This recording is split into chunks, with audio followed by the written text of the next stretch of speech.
to all the Aquarians out there. Welcome and welcome to these horoscopes, these general horoscopes for Aquarius for the month of September 2012. What does it mean? What is going to happen for a lot of Aquarians? Well, I was a bit worried, not about you, not about Aquarians, but I was a bit worried about these general horoscopes because when you do these and there is a lot happening in the sky, then you think, okay, there is a lot of meaning that you can that people can find in it, because you know something will click or something will be true for them in their lives, because this is a general horoscope. You never can be accurate for everybody at the same time.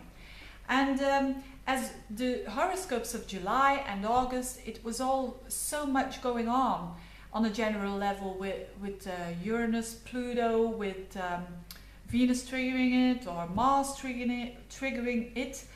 And as I looked at the general chart for September, I thought, my goodness, there's not so much going on. And that's why I was worried, what am I going to talk about? And of course, it doesn't mean to say that there's not going to be a lot happening with you, because that's your unique horoscope. Even with just a transit, looking at your transit could also make so much clearer the situation. What does that mean to have all this action in your 8th house? Actually, it's good activity in the 8th house. It's good activity in a house that isn't always understood very easily.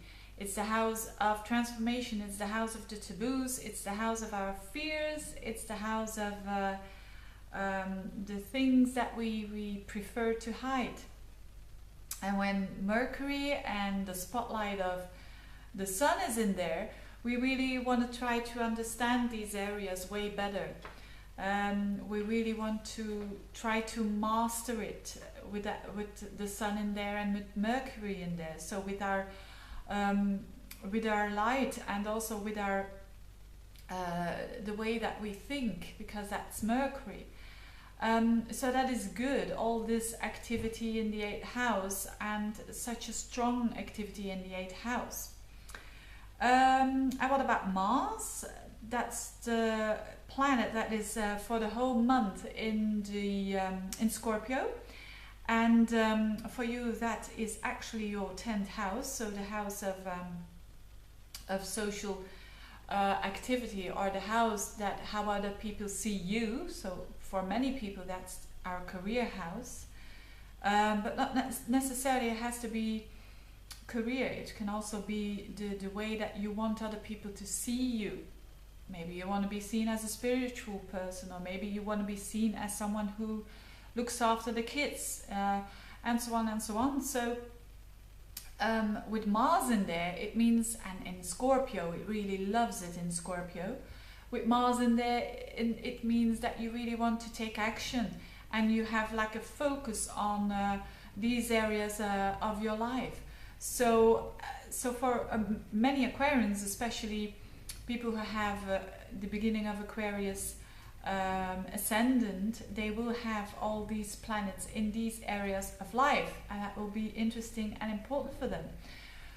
But as I said in the beginning, there is also something going on for a longer time, and it's this hidden dance between Neptune and Saturn. And a lot of people would say, hey, but Veerle, Saturn isn't conjuncting Neptune, is it? But yes, it is, in its anticyon.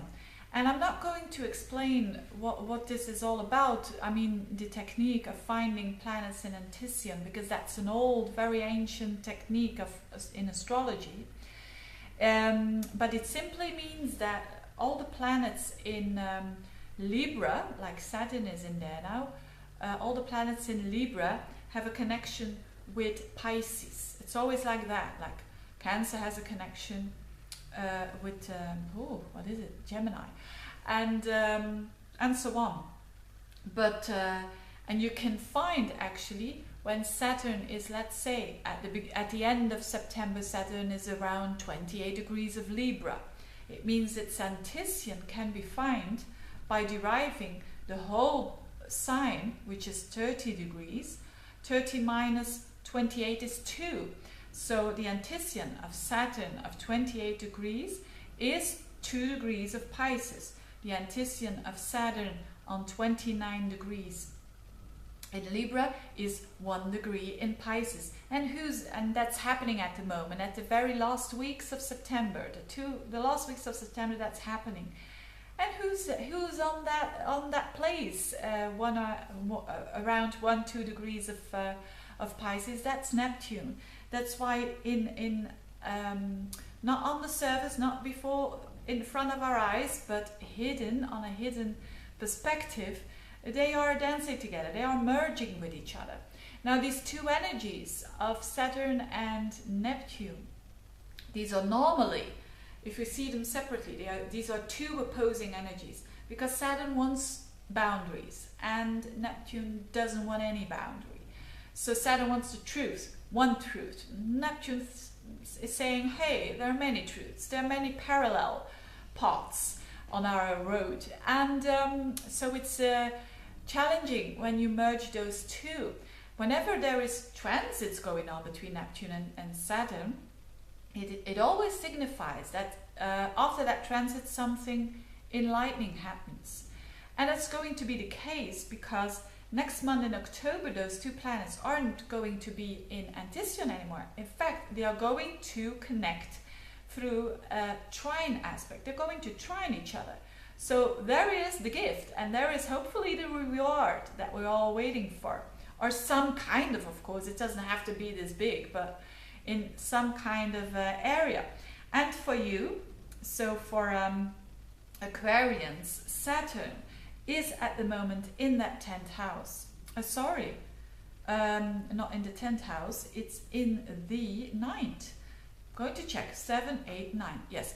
It's in the 9th house. So I probably said earlier that Saturn in the 9th house is almost ending its transit there, because Saturn makes transit in a sign during 2.5 years approximately, and it's at the very end of Libra. So it's almost that you are going to get the rewards of what you did with, in this case, your beliefs, your understanding of the bigger picture.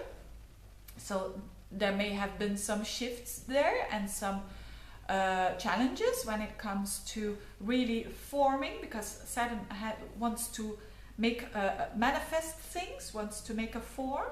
So your belief has been formed, you could put it that way. But as there is this conjunction, hidden conjunction going on, it could mean that during the end of September, there's first a bit of still a bit of confusion before there is the bigger understanding. So it could mean that for your case, in general, for Aquarians, it could mean that you think you get the bigger picture, you think you get it all. Yes, you think you understand the truth, and then all of a sudden Neptune comes along and just makes it a bit chaotic. So and that's just the way it should be. That is a reflection that we first need, or the Aquarians need, that kind of aspect for afterwards understanding it better. And afterwards you will, but you can't see that at the moment. So when you are confused about 9th house stuff, it's normal, and you just have, well, you don't have to, but the best thing to cope with it, I think, is to go with the flow and to just accept that there is a bit of mist at the moment, but that will go away. In fact, there's no better thing working together of these planets, working together of manifestation and of the higher ideals, which is Neptune. So if you can manifest your higher ideals, no matter what these ideals are, having a good relationship, having a good job, having a good connection with your children, and so being a good mom, or and so on and so on. All these things can have the opportunity to manifest themselves on planet Earth, but you know, with the connection with something higher, then we know where we have to go to, then we know where we're heading at. And that's the beauty of this dance between Neptune and Saturn that will continue during next month. So thank you very much for listening. Thank you for all the nice comments and the ordering of consultations. Thank you for watching. And I see you soon back next month. Bye bye, Aquarians. Bye bye.